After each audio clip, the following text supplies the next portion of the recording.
and welcome back to our second episode of The Drop Room. My name is Pushing P, and my cast members are Suplex, Savage, and Tank. Guys, go ahead and introduce yourselves real quick. Yo, what's up, guys? This is Tank. What up, guys? It's Suplex. Hey, guys, this is Savage. All right, and remember, guys, make sure to check out our TikTok and Twitter at Real The Drop Room, and visit our website, thedroproom.net. And with that being said, Savage, why don't you start things off? Give us the Week 4 NFL recap.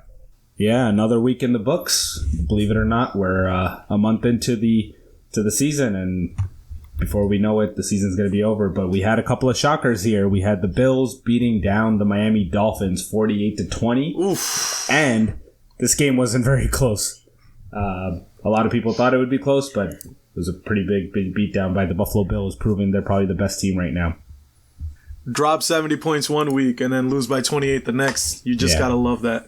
Yeah, we'll go from the most thrilling game of the week or shocking game of the week to the garbage fest in the Bears and Broncos. Looked like the Bears were going to have their first win, up 28-7, and they choke it away to Sean Payton and Russell Wilson. The Bears look the Caleb hopeless. Williams game. That's what this is. This is the Caleb Williams game. The Caleb Williams Bowl. Yeah, and it looks like the Bears might have secured their Caleb Williams, Marvin Harrison there. Now then, for the next one is the shock of the week, maybe.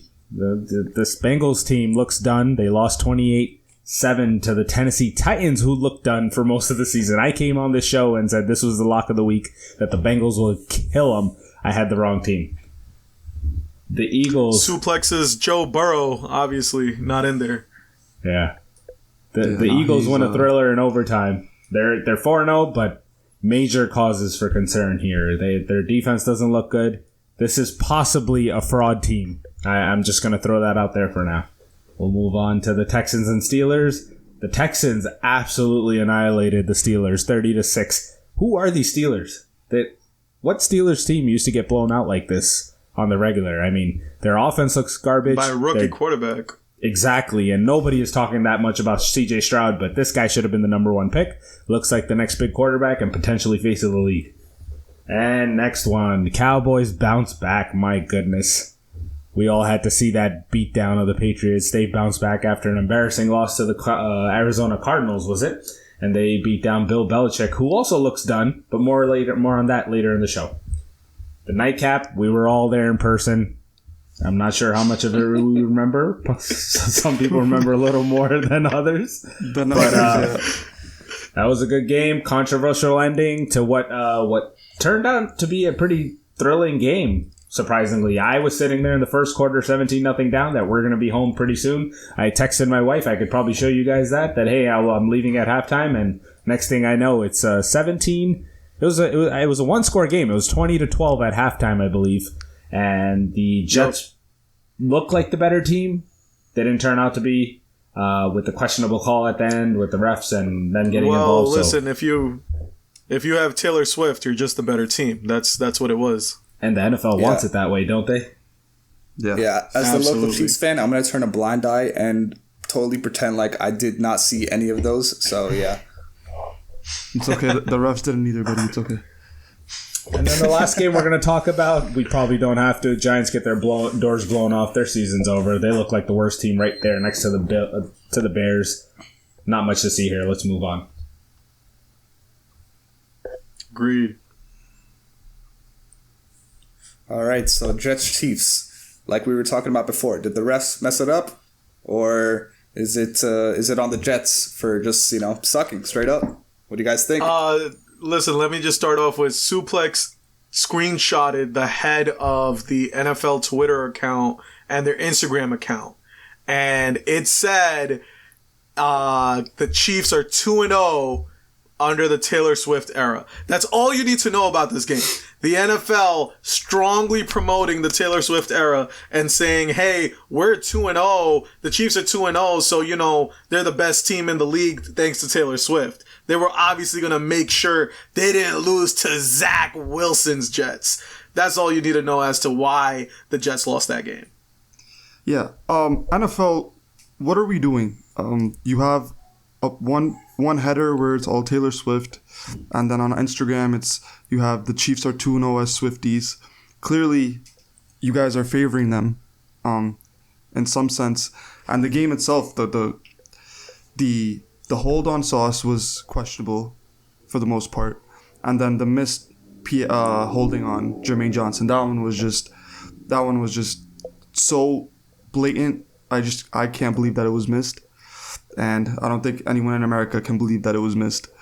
And you can debate whether the better team won or not that night, but I think the Jets were better that night, and they should have won that game. But the refs took it from them, and it is what it is. They got to bounce back. Zach Wilson played amazing. I don't think anyone expected that coming into the game. Nobody did. The whole world watching, and he balled out, and they put him in positions to be successful, to where he could play to his strengths, and he delivered quality balls, I think, the whole night, and he was a reason that they were in that game, I think. What do you think, Savage?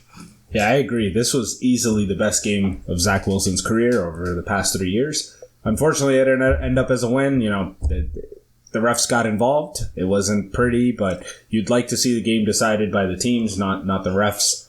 Ticky-tack hold calls. If you're going to call that Sauce Gardner hold, you have to call the Jermaine Johnson hold. That was 10 times the hold that the Sauce Gardner hold was. But Zach Wilson, He showed up. He played better than Patrick Mahomes. I thought I'd never say that in my life. He had a 105 passer rating compared to Mahomes, who looked very pedestrian. There are issues with that offense, but I'll get to that later. Nathaniel Hackett is an MVP of this game. Usually it's the punter, Thomas Morstead, right? Right, Suplex? We usually joke. He usually flips the field. He was the best player on the team. That's the best player on the team. Yeah, the way he flipped the field for this team, we always just say that. But I think Nathaniel Hackett's the MVP as well. Zach Wilson's strengths in college were roll out, play action, use your mobility, use your athleticism. And that's what we saw yesterday. We saw the pre-snap motion, sending Xavier Gibson in motion, sending the speed in motion. McCole Hardman saw the field. If you see some game tape, there was a play where he ran a vertical route, took the defenders with him, and there was underneath space for the tight ends to operate. When you clear out space with speed, you'll get a one-on-one, and you can make those throws. The guys are wide open. There were designed rollouts to the right, the running game to the right side, which is the strength of this offensive line. That was game planned. This was on all ends perfect except for the W. The defense was lights out, absolutely lights out. The offense was great. Zach Wilson did fumble the football, even after all the nonsense with the refs. The Jets were right there. That fumble was there. Overall, I'll say the Jets did as best as they can. I'm not sure if they love playing in primetime. They may come down and lay an egg next week, but for now, I think that was great. It's a good moral victory. The only thing I didn't like was the pacifying of Zach Wilson. I wrote a little bit in my article yesterday about this. Why did everyone have to come right away and just console this guy like, hey, pat on the back, it's not your fault, it's not your fault. We cannot be that mentally weak at the quarterback position. He made a mistake, that's fine. He owned up, which I loved after the postgame, but just don't go there and just stick a hand on his back and say, hey, it's okay, it'll be okay. He's a grown up. Let him live that one down. Let him live that fumble down. I'm just gonna say two things and then we can move on from this game. But first, Zach Wilson. In Patrick Mahomes' college and NFL career combined, no player up until Sunday had ever outbested him in all completions, attempts, touchdowns, less interceptions, and more than Zach Wilson did Sunday night. No quarterback ever in his whole career's history, in Patrick Mahomes' history as a college player and as an NFL player. So that goes to show just how well of a game Zach Wilson had for his own standards. Because no matter how pedestrian the Chiefs' offense looks, Zach Wilson balled out. And let me tell you, I think the reason why people were pacifying Zach Wilson this week was because this was the best game he played. And if he's in his own head, it's just going to bring him down even more. And I think we've all seen just how much in his head he gets, and that's why he looks so bad. He looked so great at BYU. First season in the NFL, you can't knock him for not having any offensive line and being scared. And then ever since then, he's been in his own head. It's shown so much. I understand the pacifying. I understand why they have to give it to him. I think it's warranted given, hey, we're shit out of luck. We don't have a quarterback right now. It's Aaron Rodgers or nobody, and Aaron Rodgers is hurt. So we have to do what we have to do to bring this Zach Wilson that we saw Sunday night every week. And we have to remind him 1,010,000 times, bro, this was not on you. You did your best, but this was not on you. I think that's why the pacifying took place. I agree with you that he shouldn't be as mentally weak as a quarterback on the New York Jets on a New York team, but by God, I think he played a tremendous game, best game of his career. That's the first thing I wanted. Second thing I wanted to say, the call at the very end of the game. I'm not going to say anything about the no call on holding that led to that Patrick Mahomes 30-yard rush, because you know what? He's been holding all season, and they haven't been calling that. They haven't been calling him holding all season long, and the refs are blatantly ignoring that. What I want to talk about is, how is it that this guy, quote unquote, gets held by Sauce Gardner like 10 seconds before the pick is actually caught? As soon as Patrick Mahomes gets picked, that's when the referee looks, oh, maybe I should take the flag out now because our star wonder boy just got picked. That's when the ref thought, when you decide there's a chance they might lose. There's a chance Zach Wilson will get the ball back and win the game for them. Like, the refs were scared of Zach Wilson bringing it down. There's a chance the Swifties might think Zach Wilson is actually a better quarterback than Mahomes. They were like, uh-oh, guys, we're going off script.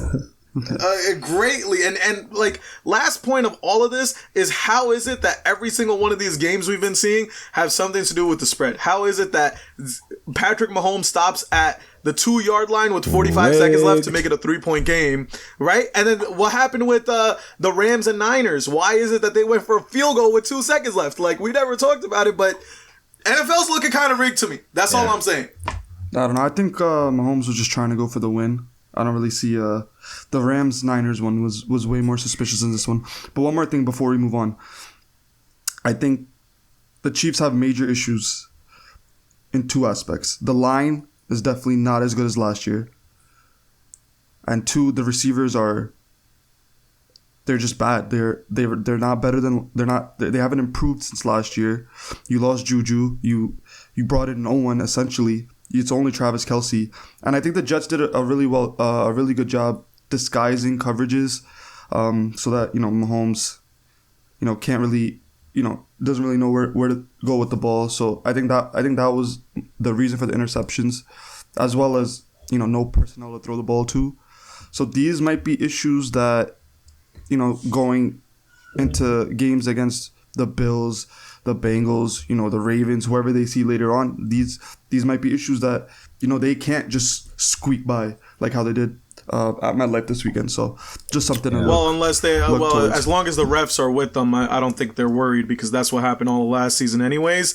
But to your point, people might actually use this game tape as a way to be like, hey, Zach Wilson, Patrick Mahomes looked human for once.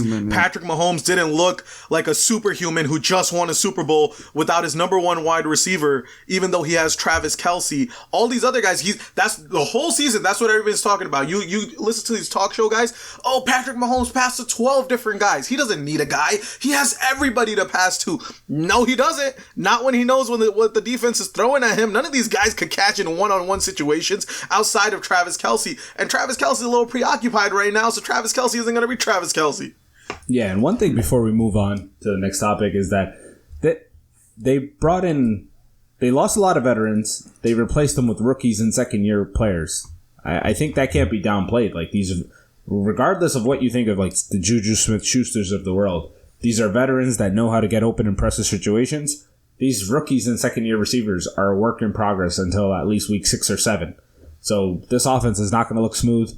They may go out and acquire somebody. They probably need someone. I don't know if Devontae Adams is going to get traded within the division, but say the Bucks fell out of it, or someone like another, say another team with a veteran falls out of it, the Chiefs will go get someone. They usually do, but the right now at this point, the offense looks broken.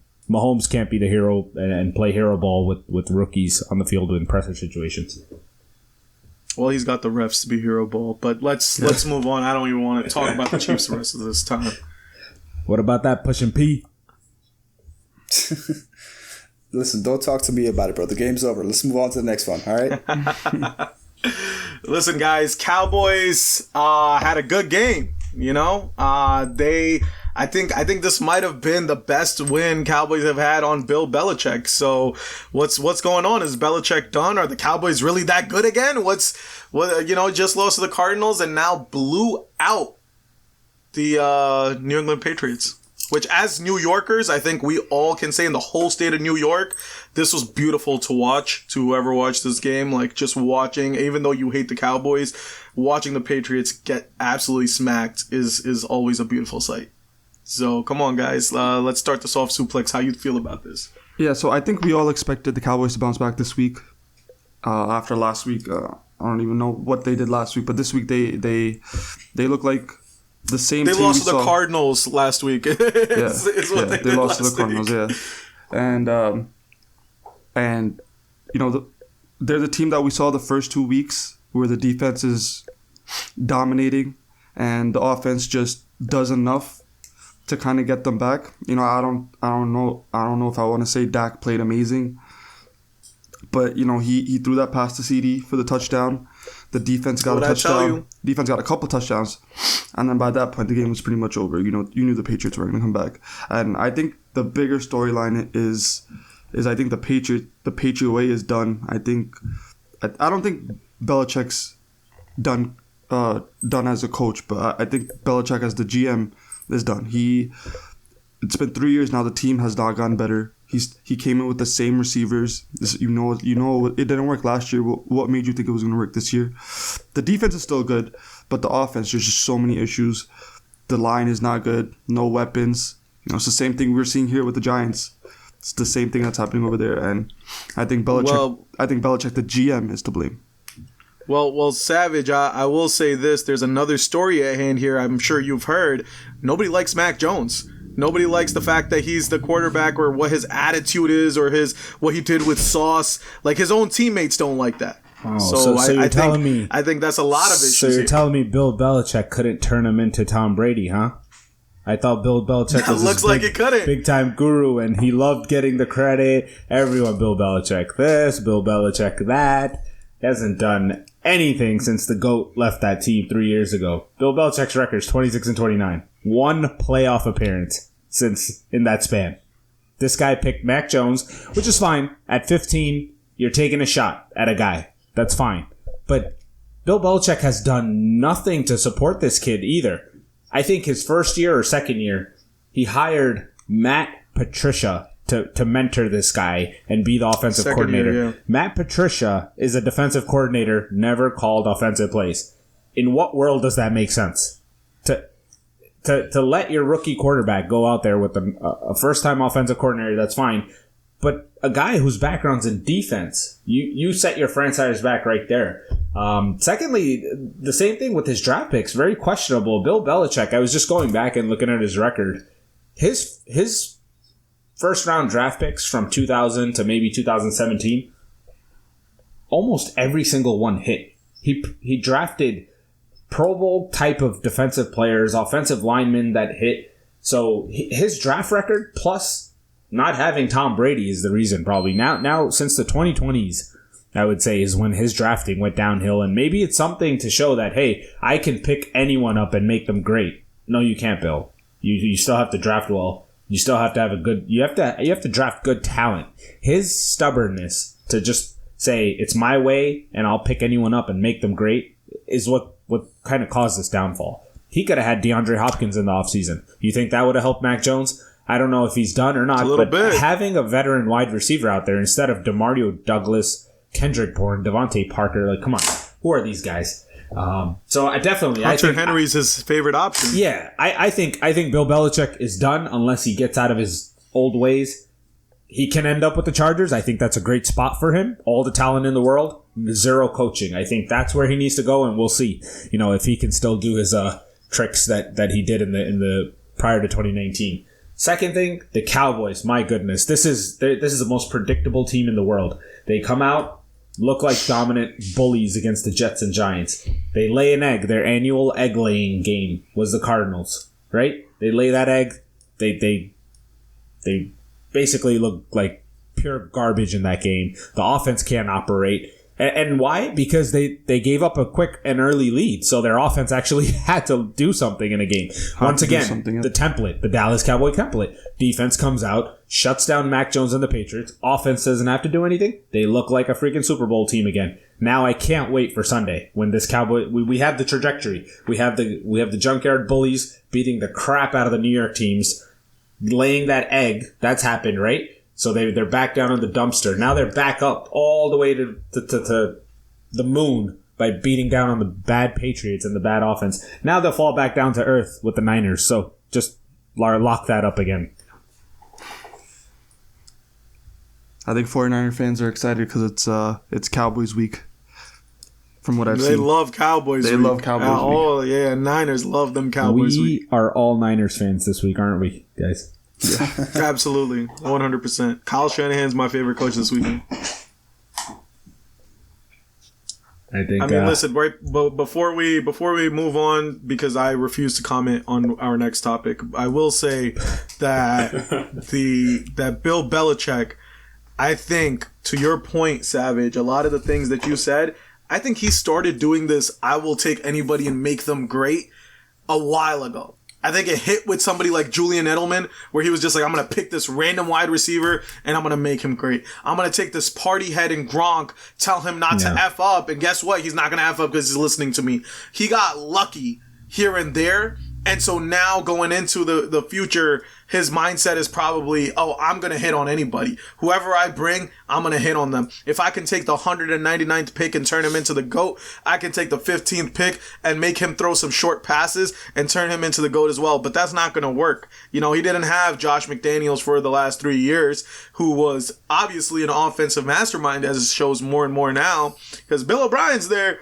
who is an offensive mind. Not doing much. You know, you're putting up 3 points against the Cowboys. You're not doing much. So I'll say that to that. Cowboys, you guys got to start putting some respect on Dak's name. All right? You got to start putting some respect on Dak's name. I told you guys last week. I'm going to say it again this week. Dak is a top 12 quarterback in this league. And they're not going to do better than Dak. Doesn't take much. Year. Have you seen the landscape of this damn quarterback? You're saying top 12 like it's an accomplishment. You said top 12. Listen, top 15 quarterback. The number of quarterbacks. I don't We care. all thought you were about to say maybe top 5, maybe 12. top 3. My point is top 12. Top 12 could win you a Super Bowl ring in the NFL. That's what top 12 can do to you. If you can maximize the top 12 guy and you can make sure your defense covers you all game. And this week will show. If this is a close game this week, I don't care who wins. If this is a close game this week, they could beat the Niners in the playoffs. That's my early prediction. If this is a close game, they beat the Niners in the playoffs. I mean, he had 2 chances to do it before and he couldn't. So. Best defense he's ever played with. Best defense in the league right now. Let's see how they play out against the big dogs. This is their first real matchup. Yeah, I think for both teams, it's both teams' first real test. Sunday's going to be a big measuring stick. It's in San Francisco, so it's going to be a big test. Yeah. But I'll tell you right now, and if I'm wrong, the minute this Cowboy team goes down, you're going to see 2 interceptions from Dak. You're going to see this offense stumbling and not even score more than 14 points. And if I'm wrong, and if that's the game script where Dallas has to come back and they pull it off, Tank, I'll do whatever you want me to do on this show live. You and I are gonna do shots on this show live next week.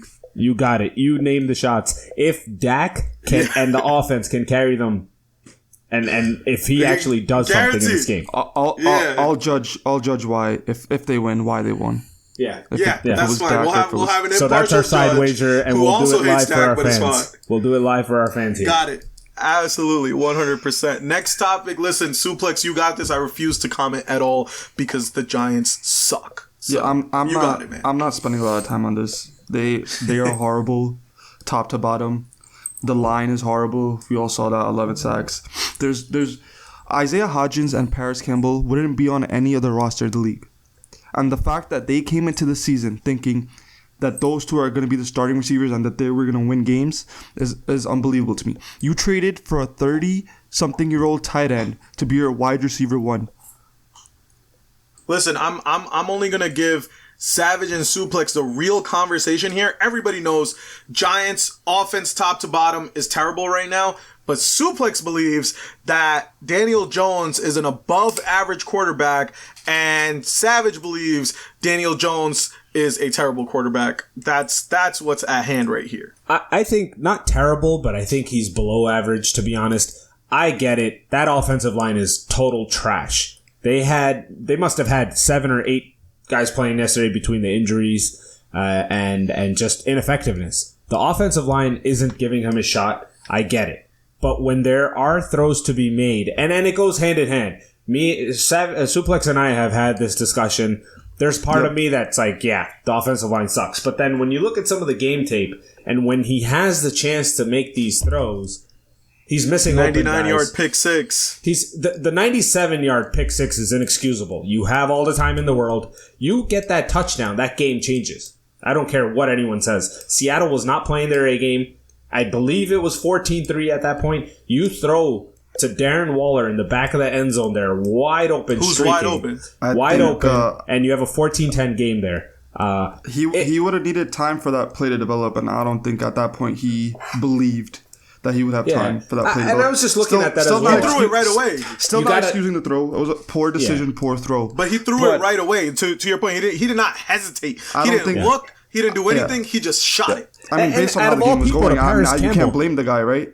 The amount of times this guy targets Paris Campbell, like the team that drafted him cut their losses and they were like, "No, we're done with this guy." But they just keep targeting this man, and I get it. I get a little heated, and I say to Suplex like, "No, this guy's freaking terrible." It goes hand in hand. It's the argument. What came first, the chicken or the egg? What came first? Exactly. Did Danny Dimes get traumatized so much that now he's hearing footsteps when he doesn't need to, and that leads to the interception and 97-yard pick six? Or when he's actually a designed rollout, I believe right before halftime, you have the guy open, but you're hesitating to throw it. Those are the plays that are inexcusable for me.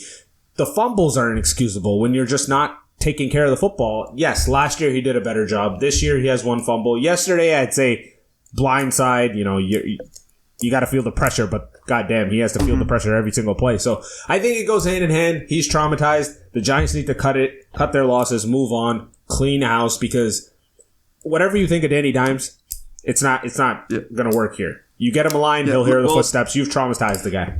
Listen, I'm a believer in Daniel Jones, but I think if you have the chance to draft a Caleb Williams or a Drake May, you absolutely have to.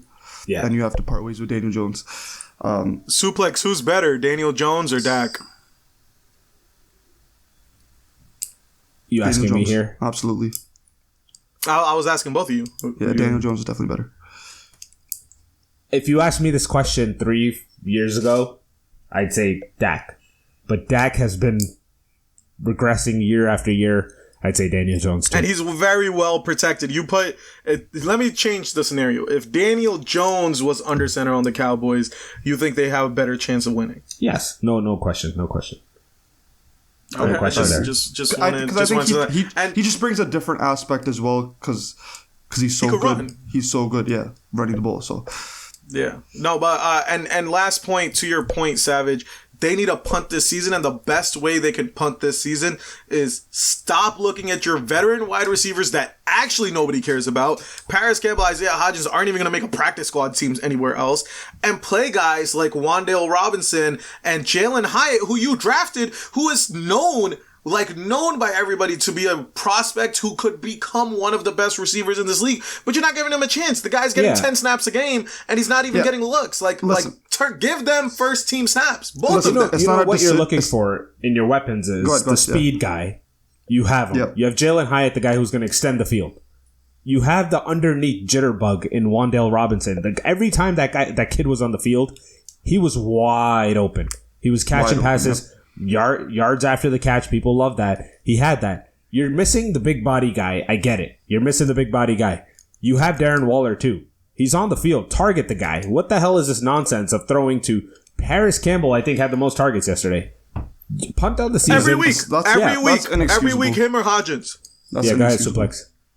I was gonna say that he was saying that they should punt the season. It's not their choice. The season's done. They might. Season's over, They bro. might win 3 games. They might.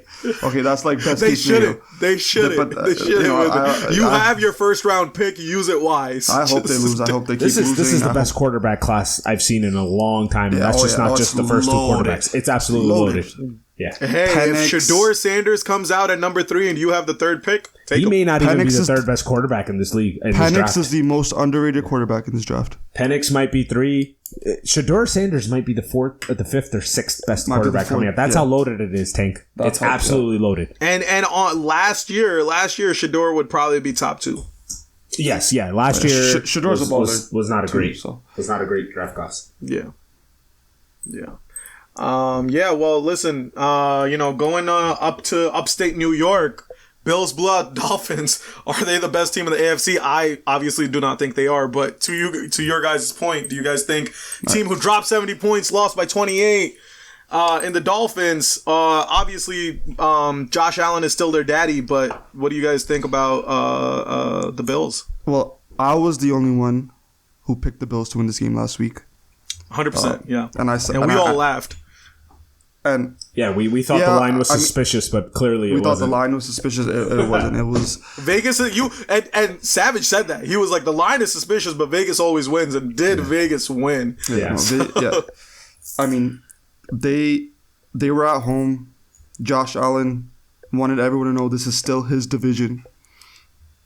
And I mean, they balled out. Their offense has just been unstoppable the last 3 games. I feel like every possession, it's either they're scoring or big, massive plays. You know, Josh Allen's playing mistake-free football the past 3 games. That He is when learned he after looks 4 like the best turnovers. quarterback in the league. When he That can control is himself. When he, exactly, 100%. When he can control and protect the football, he's the best player in the league. Because he will make the big plays, regardless. He's a gunslinger, you know? So I don't think the Dolphins were ready either. That was never an issue with me with him. I'm still not going to declare him the best team because they have their ups and downs. Buffalo's going to come lay an egg soon here if Josh Allen comes back down to his character. He does this a lot. He's going to look dominant, and as predictably, the next day everyone's considering the Bills the best team in the AFC. Last week we were having this discussion about the Dolphins. I don't know who the best team in the AFC is, to be honest. Everyone has their holds. We started off maybe saying the Chiefs, Bengals. We've gotten to the Dolphins. Now we're on the Bills. Listen, when they play in Miami, Miami will win the game. I think. Yeah, and even based off division games, it's tough to sweep. Yeah. That place, is tough to play regardless. Coming from a cold city, going down there, playing in that heat, it's tough. I think if maybe this is the year Josh Allen proves me wrong. I call him Zach Wilson's brother. I'm known for that. I may be a Josh Allen hater, but I cannot understand a guy with that much talent can be the MVP year after year. He can be Patrick Mahomes, but just doesn't understand how to take care of the football. You aren't a rookie. If I understand, or if I remember correctly, it's year 6 maybe for this guy. Like, you're making year 1 plays, year 2 mistakes. Clean your act up, and you'll win a Super Bowl. It's all literally just dependent on this guy's head if they're going to be a Super Bowl champion this year. I mean, he's the MVP frontrunner, no doubt, right now. Yeah, 100%. Even after that debacle in Week 1, which no one remembers anyway at this point. Josh Allen is he's number 1 in Vegas. I think the best odds. I think it was plus 330. I could be wrong. I think if there's somebody who deserves to win MVP this year so far in the season, I think it should be Micah Parsons. That's just my belief on it. I don't know if they'll give it to. No, I don't know. Micah disappeared against the Cardinals. I don't know. Cardinals, yeah. I mean, a really underrated MVP pick also is CMC. CMC is I like that pick. I actually week. am rooting for that. I need to see a non-quarterback win. I'm sick and tired of this. Yeah, I would love to see giving CMC it to win. a quarterback is just too on the nose. 4 touchdowns in a game. This guy's a dog. Listen, I will say my pick for who's the best in the AFC is still the Kansas City Chiefs because they've got a bunch of dudes in black and white on their side every single night they play. So as long as that stays, Shots the Chiefs fired. are winning the Super Bowl the same way they won the Super Bowl last year when they absolutely shouldn't have. That championship game, the AFC championship game against the Bengals, oh my God, you could smell the money like from across the TV screen as to how rigged that game was. So They had to get the Kelsey goal. Tank, you sound like a lot of those fans. This was before you probably started watching, but you sound like those fans that used to talk like that for Tom Brady. Right, Suplex? Yeah. This is exactly what the Tom used to get. And then what did the NFL poster do? NFL's poster child that gets every call. What did the NFL do? They decided to deflate him and kick him out. So what's gonna happen when Travis Kelce and Taylor Swift break up? They're gonna deflate Patrick Mahomes. Yeah. That's what they're gonna do. They're gonna get him kicked out of the league for a year. So I'm telling you, till then, that's what it is. And as long as the Chiefs are having the refs on their side and they have Taylor Swift on their side, they're the best. But aside from the fact that the NFL is obviously rigged, we have a non-rigged sport coming back into season right now, Debatably. which is the NBA. Non-rigged sport back into the NBA. Well, it's October, so that means it's NBA time. So what about that ref They're that screwed still your working on the Lakers? script, actually. What about that ref that screwed your Lakers? If the LeBron's Lakers are losing, this season will be rigged. Until then, they are not. But happy NBA month, I think it's guys. Austin Reeves Lakers. Oh, He was fired. in the middle, but I'm cool with it. AR-15, I'm cool with it. I'm here for it. But NBA Media Day, come on, guys. Let me hear your thoughts. I will obviously be giving my show on the Lakers whenever you guys want me to add my segment on it. But you guys let me know when you're ready to hear my rant. You could just stay in the corner until it's your time. We'll yeah. Once LeBron's mentioned, I'm up. So you guys, that's debatable. He literally is one of those guys that will make Jimmy Butler's haircut about LeBron. Yeah, 100%. Oh, absolutely. He'll find a way. If you want me to, I'll do it right now. But I'll let you guys start it off fresh. We'll let you work your way to it, but let's talk about that for a little bit. He came in there looking like little Uzi. What's his name? Cat Williams. I don't know what he was doing. He had the earrings on, the piercings on. What did he say? He said, "This is my emotional state. I'm one with my emotions." And last year he had the dreadlocks on. So I don't know. He's very random when it comes to his media days. I don't know what he's doing. I like it. I think he has fun. I don't think he won't get fined for it because he's not doing anything wrong. He has fun and he messes around with the league. But I will say he did say that they're gonna make the finals again and they're gonna win it this time. I mean, he should think that, but I don't. I'm not sure how confident he is in that statement. I'm not with sure Dame going to the Bucks instead of his team. With Dame going to the Bucks this year, and I don't know. I don't think it's happening. Lost Gabe Vincent to the Lakers, baby. So they lost. They lost their MVP. They lost Max. They lost to Max Cleveland. Strus. Yep. Yeah, they lost a lot of depth. There's a lot of losses. I mean, the confidence should be there, but I don't really see it. What do you guys think? Yeah, I kind of agree. I don't think. Yeah, Jimmy Butler's never one to shy away from the big moments, right? We've all seen it before, right? He's coming out with the third stringers and destroying all of Miami Heat by himself, right? You guys remember that moment, so he's definitely not one to shy away from that type of thing.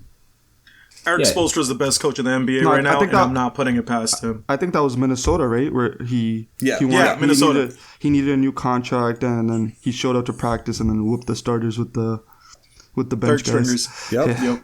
No, not the bench guys. The practice guys. The guys that don't even see minutes.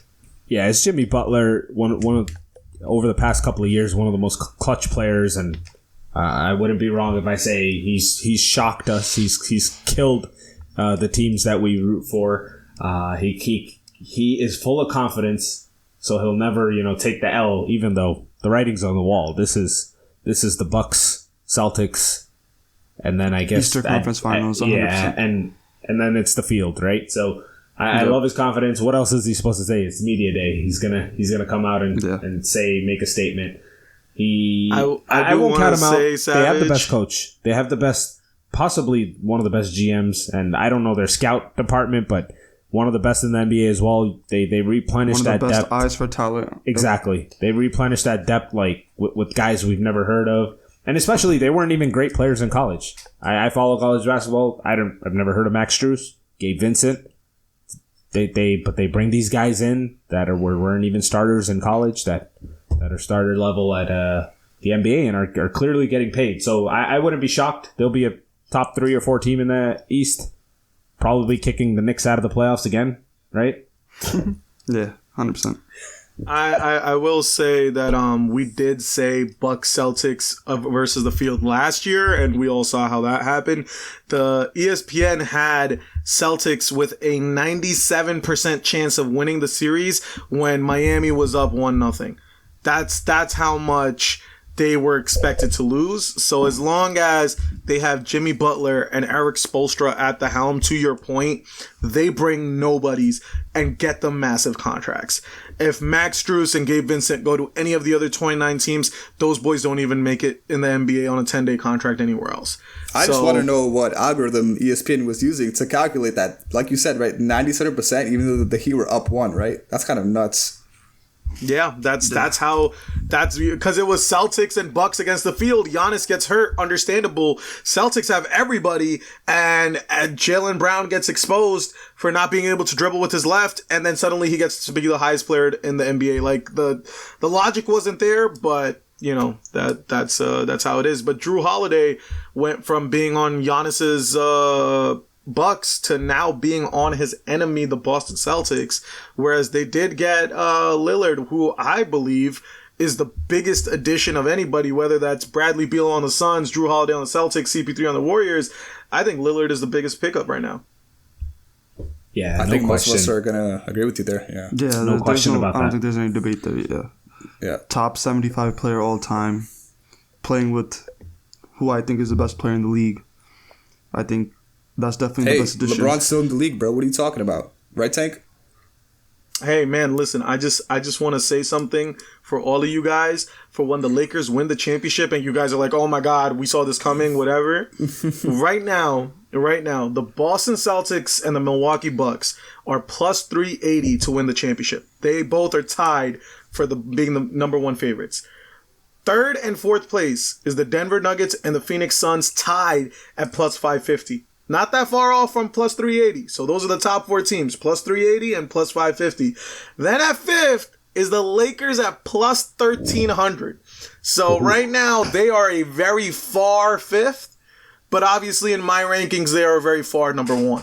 So I do expect my LeBron's Lakers to easily win this championship despite whoever the competition is. KD could make his 55th super team for all I care about. Giannis could get all the help he wants to keep crying about. Jokic could run it back on his 9-to-5 salary.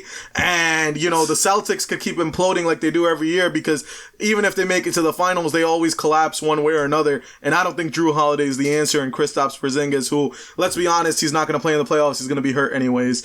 I think my boy LeBron, AD said he wants to play all 82 games. It's going to happen. That's absolutely not This happening. is the season. He's going to play 81. Absolutely He's going to play 81 because he's going to rest the last game for the playoffs. That's what's going to happen with If AD Anthony plays Davis. 70 games, I will drink a raw egg in the middle of the show. Oh my Got God. it right here. Somebody note it down. Someone write if that Anthony down. Davis plays 70 games, I'll do it too. That's a safe bet in my opinion. Suplex and Pusha P will both be eating a raw egg. That's my Lakers take for the day. I mean, they're deep. They're the best team in the league, in my opinion. As long as LeBron and AD are healthy, I think they should be able to go back. I know they didn't answer any concerns against the Nuggets, but I don't expect the Nuggets to be this good 2 years in a row. I don't expect Jamal Murray to produce the same way back to back. No Bruce Brown now. And let's be honest, Jokic literally hates his life when he's playing basketball. So there's that. He's still the best player in the West, even if he hates it. LeBron James is the best player in the league, but continue. Speaking of your glorious King LeBron, do you see that he's switching back to the number 23 Tank? I did. I'm glad I never bought a number 6 jersey, so I saved a lot of money. Oh, there you go. By not having to get the new jersey. I mean, either way, I personally think if he wins another ring with the Lakers, I think they're going to retire both numbers because he beat. Well, first of all, nobody else could wear number 6 because of Bill Russell. But I think he put the number 6 in the stands because he beat the all-time scoring record wearing number 6 in a Lakers uniform. And he won them at least one championship already in the number 23. I think both numbers are going to go up in the rafters. I don't think he's been there long enough to deserve Raymond James to deserve having both numbers retired. But this is his 6th season. He's definitely going to be there next year. He's going to have 7 years with them, and if he gets 2 championships, I think those both are confirmed. I don't think he gets a statue, but I think he gets both numbers in the rafters. And if he does get a statue, it's going to be of him getting the all-time scoring record, and that's why it would be a statue.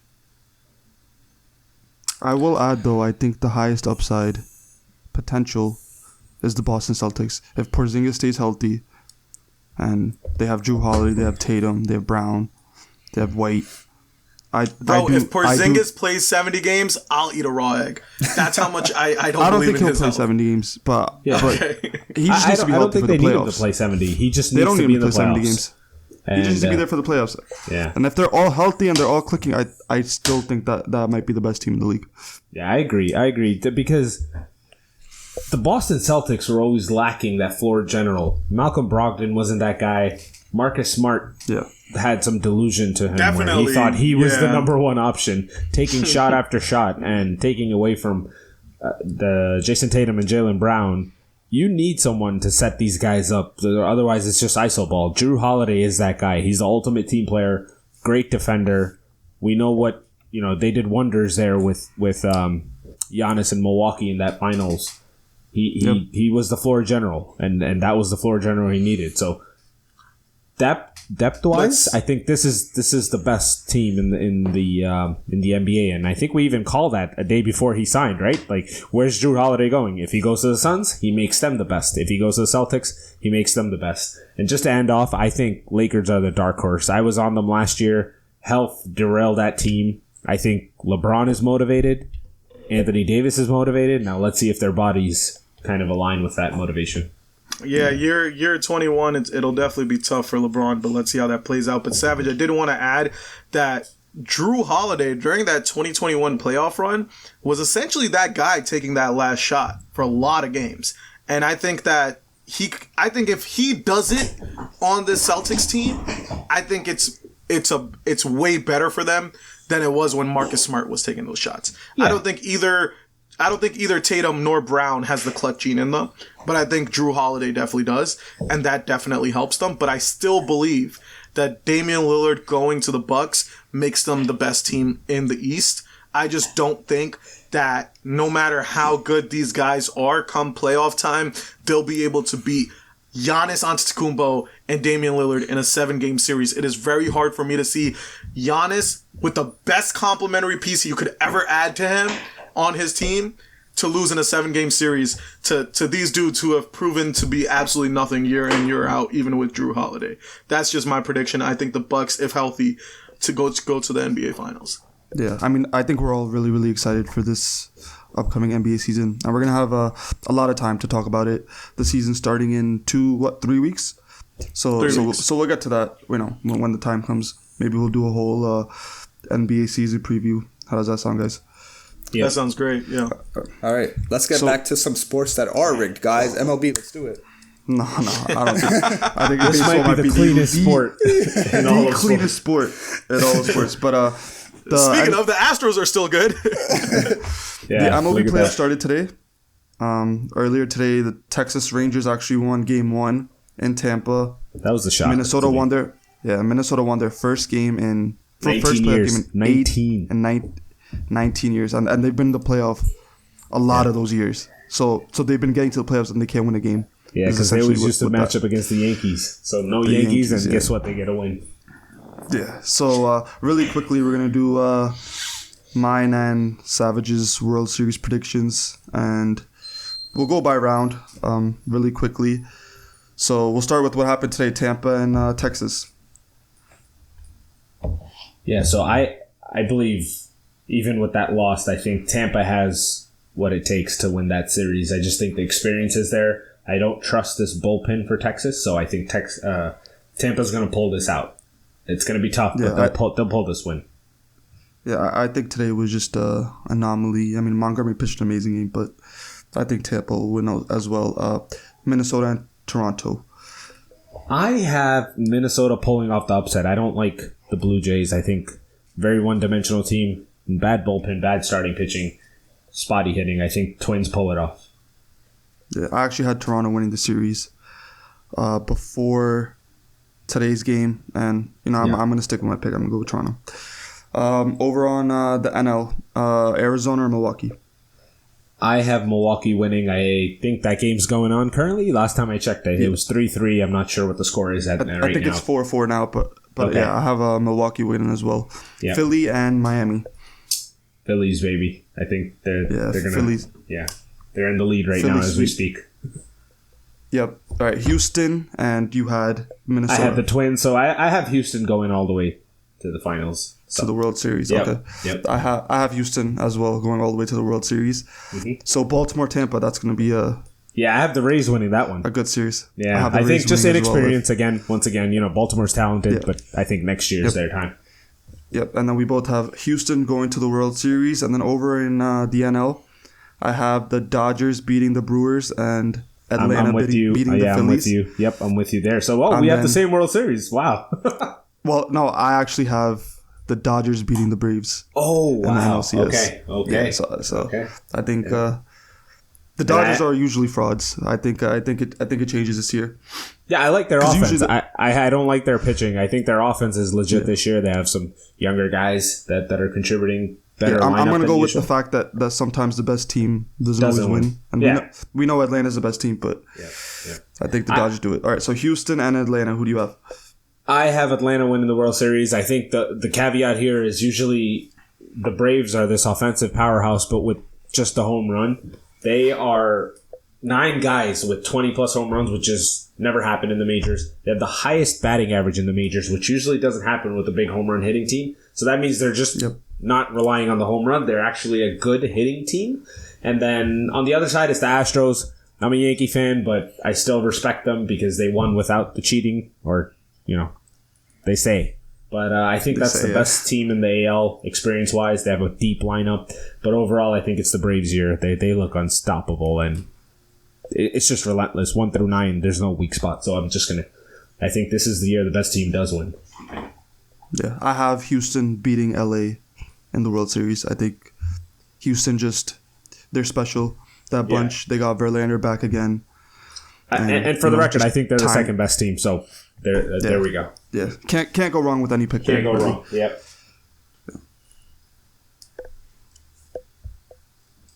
All right. Well, that was our MLB topic of the day, but let's quickly do a lightning round on fantasy stardoms and situms. Savage, you go first, real quick, in like 30 seconds. Tell me who you're starting, and then 30 seconds. Tell me who you're sitting and why. Yep, 2 stardoms today. Two start of the weeks this week. 2 stardoms. Josh Jacobs from the Raiders against the Packers. The Packers cannot stop the run, give up the 5th most points to running backs. And then I'm going to go with Breece Hall against the Broncos. And the Broncos, staying along the same theme, give up the most points to running backs in the NFL. And then I'm going to go with 2 situms here. One is George Pickens against the Ravens. The Steelers' offense looks like a mess.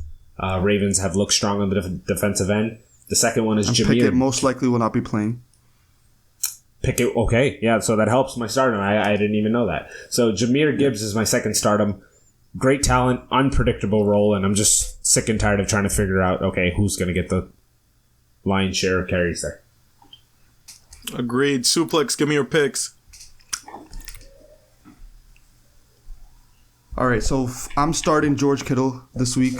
They didn't really need him last week because CMC was just doing everything.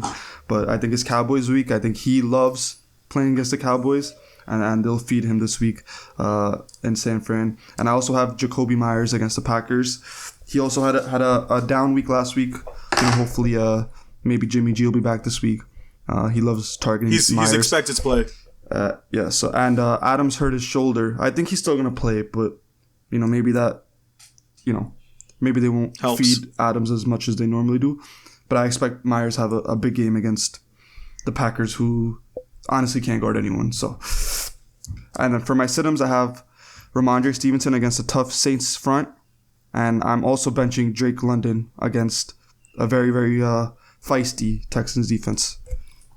Well, I have Drake London in like 3 leagues, so I am obviously going to be sitting him in a bunch of those. Real quick, my stardoms and situms. I will say everybody should be starting Garrett Wilson against the Broncos.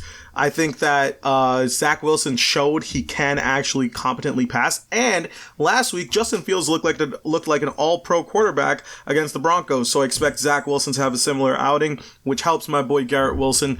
If you have Garrett Wilson, definitely start him. My other stardom for the week is Raheem Mostert versus the Giants, who really had a terrible game last week against the Bills.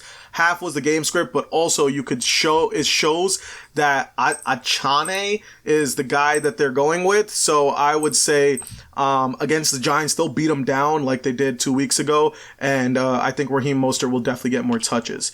For my sit-ums, Puka Nacua, who has been having career-setting rookie season so far.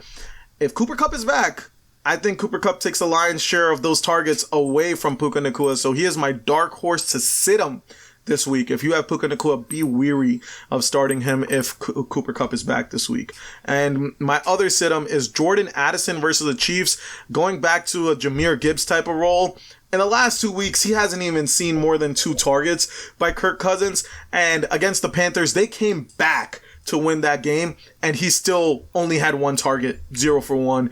I would say Jordan Addison sit until further notice, see how he does it against the Chiefs. And now we've got our NFL Week 5 picks. Savage Suplex, I'm going to tell you guys who's playing where, and you guys just tell me straight up who you think you're expecting to win this game. Bears at Commanders, I'm expecting the Commanders to win. Savage, give me your pick. I'm going to go with the Commanders. I think Washington wins, yeah. Nice. So all 3 for Commanders. Jaguars at Bills. I don't even think this is close. I think Bills win. They love dominating at home against weaker teams. Yep, the Bills win. This is going to be a sneaky close game, but I'm going with the Bills. Okay, all right. Saints at Patriots. I think Patriots. I don't think Derek Carr is healthy. He's shown he's not. What do you guys think? Savage. I like the Saints. I think I'm going to go with the Patriots to bounce back this week. Agreed. Titans at Colts. I think Titans aren't what they showed against the Bengals. I don't know what happened with the Bengals. I think Colts, Anthony Richardson, who took the Rams to overtime, win this game. Suplex, who's your pick? I'm going to go with Tennessee. I like the Colts here. They look sneaky good. Agreed. Ravens at Steelers. No Pickett. I think Ravens easily take this one. Savage, how you feeling? I like the Ravens. Yep. Yeah, I like the Ravens too. The spread is surprisingly low, but Vegas knows something we don't. Yeah, is Pickett confirmed out yet? Maybe that's the reason. I think. Okay. I mean, I don't know if they're waiting, but I think he's trending towards out. I'm not sure, but also I think maybe Lamar is just not that good against the top 5 defenses as good as CJ Stroud is. Yeah, division game. Yeah. Division game, true. Yeah. Panthers, Lions. I actually think this is going to be a close one, but I think my boy Jared Goff pulls this one out. I got the Lions winning. Suplex, who you got? Lions win big. Yeah, Lions win big. They're at home. Nice. Another 3-0, the Lions. Texans at Falcons. CJ Stroud is him. I'm taking CJ Stroud against Desmond Ridder any day of the week. Savage, how you doing? I like the Texans to win big too here. I think the Falcons are better at home, so I'm going to go with the Falcons. They have a good defense, but not as good as the Steelers, and they still lost to these boys. So, Giants at Dolphins. I don't even know if don't want to go over this, but I say Dolphins. Let's just all go in consensus. You don't even need to ask me. don't even bother. Dolphins all around. Bengals at Cardinals. This might, to some people, might seem a sneaky game, but I think this is the Bengals bounce back game. I got the Bengals winning this one. Suplex, since you love Joey B, how do you feel?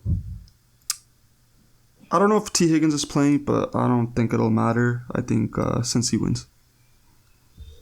I'm going to go with the Cardinals here. I think the Bengals are falling apart here. Well, Jamar Chase did say he's always open, so if he doesn't see at least 15 targets, if he doesn't see 15 targets from his best friend, who he's obviously calling out on social media, We can talk about it. Eagles at Rams. I think this is the game the Eagles get exposed. I'm going to go with the Rams, especially if Cooper Kupp is playing. I'm going to go Rams at home at SoFi Stadium. Savage, who do you think is going to win this? I'm going Eagles, but in a super close one. This is the last win they get in the next for the next 5-6 weeks after. Before it gets bad. Yeah. I'm going with Philly as well. Okay, all right. Let's see how that game turns out. Jets, Broncos, Zach Wilson. Please look like an all-pro like Justin Fields did against this defense. Please, for everything. Win this game, Jets. You need this. This is the Nathaniel Hackett revenge game, if it's anything. And for Nathaniel Hackett's respect, they better come out and win this one. Savage, this is your boys. Who do you think is going to win this? Jets are going to win this, and they may win this game by close to a touchdown. That defense is going to lock in. Yeah, so there's two options here. Either Zach Wilson completely falls apart, or the Broncos completely fall apart. And both are very realistic possibilities. And I don't think it's going to be a close back and forth kind of game. One's falling apart, and I'm going to actually trust Zach Wilson to fall apart. So I'm going with the Broncos. Wow. Okay. Well, Nathaniel Hackett does not get his revenge after being all that smack talk to. So let's see what happens there. Chiefs Vikings. I think with the boys in black and white on their side, I think the Chiefs easily win this one for the Swifties. I know Push and P's definitely happy about that. Suplex, how you feel about him? I got Minnesota in an upset. My upset of the week.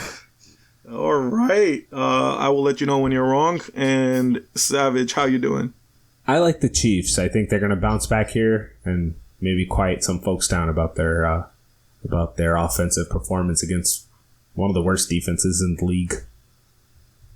And next up is, I think, the game we're all going to be watching together, which is Cowboys and Niners, which is the annual Cowboys game, as the Niners like to call it, because they love looking at the Cowboys fans in the stands and laughing at them as they're crying. Absolutely. Some drum roll, please. I've got the Niners. Take the spread. Take the spread 2 times if you want to. I think the Niners blow them out. Savage. I got the Niners as well, and this is my lock of the week. I took a hit in the face last week, so with the Bengals, but I'm just gonna say the Niners by double digits. Oh, and to anybody who doesn't know, Savage is literally the biggest jinx alive. So if he said Niners are lock of the week, hammer the Cowboys. So he was right the first week, so he's 1-1 right now. That's true. 1-1. Let's see what happens. And Suplex, who you got? I'm going with the Niners. But I am a little skeptical because this is a regular season game. And the Cowboys... they only lose to them in the playoffs. So I am a little worried. But yeah, I'm going to go with Brock Purdy. Yes, sir. Brock. I know you have him on one of your fantasy teams who you spent a lot of money on, so you better hope he actually plays out. We got Packers at Raiders for Monday night. Jimmy G versus Jordan Love. This is what football is all about Monday night. I've got, I think with Devontae Adams not being healthy, I think it's going to be the Packers. I think Packers don't let their former boy win. Suplex, who do you think wins this one? I'm actually a little torn, but I think I'm going to go with the Raiders. I think it's a big game for Devontae in some respect, even if he's healthy or if he's not. And Jimmy G's back. So I'm going to go with the Raiders. I like the Packers in this game. I think Jordan Love bounces back from a really bad game, and the Raiders' offense and defense are in question. I don't think they're that great to make this Packers team work as hard as the Lions did. And Savage, I know you said this before that this might be your lock of the week, but we need to know from a betting perspective, what is your actual lock of the week? Are you taking the spread, money line? How are you doing this? Yeah, so I'm taking the spread. I think I see it at -4. -4. Yeah, I think the 49ers are going to win by a touchdown at least. So you guys, they hear the chatter. They hear the nonsense coming out of the Cowboys' mouth that they're the best team in the league. This and that. We're going to the Super Bowl. They got Brock Purdy on the helm. This is his first matchup against the Cowboys. I think this is going to be a laugher. Well, I think he beat them in the playoffs last year, right? I think it was Brock Purdy who beat them. But first regular season matchup would be this one. Yeah, first regular season probably. Yeah, well, you guys heard it here first. Savage's pick of the week. Cowboys at 49ers. He's got 49ers -4 as a lock to win this game. All right, let's close things out here, guys.